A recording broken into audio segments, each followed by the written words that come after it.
Welcome back to Learning How to Learn. What would it be like if you couldn't learn new things?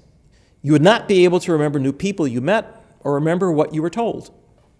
This actually happened to a famous patient in the Annals of Memory Research whose initials were HM. At the age of 27, HM had an operation for epilepsy that took out his hippocampus on both sides of his brain. The hippocampus has a shape of a seahorse and is named from the Greek hippos, meaning horse, and campos, meaning sea monster.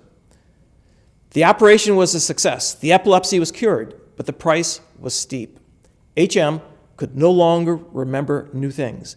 He had become profoundly amnesic. Curiously, you could have a normal conversation with HM, but if you left the room for a few minutes, he could not remember you or what you had discussed. In the film Memento, the character played by Guy Pearce had this form of amnesia from a concussion.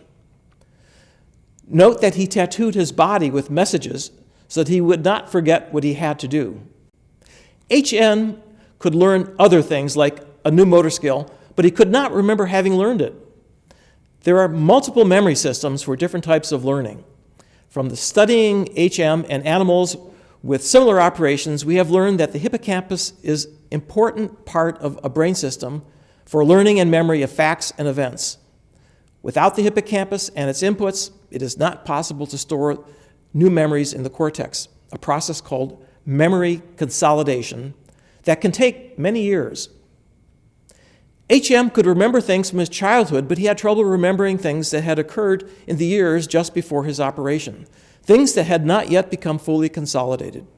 Something similar happens when you have a bad concussion, but this usually resolves, unlike HM, who never improved. Memories are not fixed, but living, breathing parts of your brain that are changing all of the time.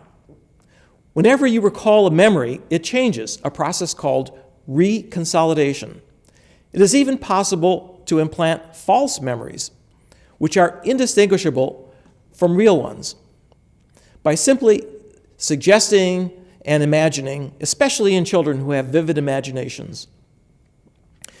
Here is a summary. The green process of consolidation takes a brain state in active memory and stores it in long-term memory by modifying synapses on the dendrites of neurons. These long-term memories can remain dormant for a long time until the memory is retrieved and reinstated by the red process in short-term working memory. The reinstated memory is in a new context, which can itself be transferred to long-term memory, thereby altering the old memory through reconsolidation. Our memories are intertwined with each other. As we learn new things, our old memories also change.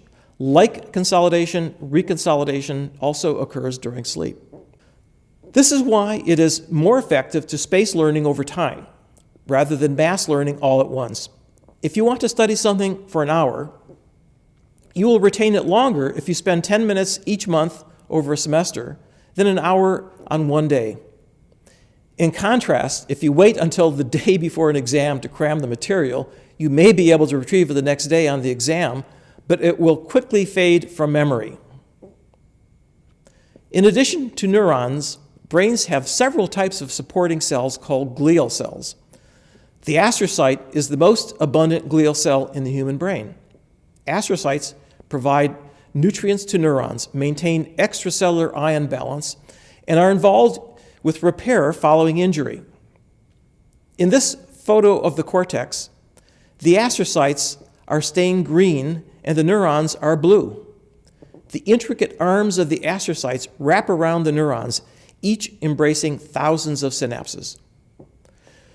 A recent experiment suggests that these astrocytes may also have an important role in learning. When human astrocytes were put into mouse brains, the humanized mice learned faster. Interestingly, when Einstein's brain was examined to find out what made him so awesomely creative, the only difference that could be found was that he had many more astrocytes than the average human. Could astrocytes be the key to understanding human intelligence? Well, the more we learn about the brain, the more we have to rethink learning. I'm Terry Sejnowski. Happy learning until we meet again.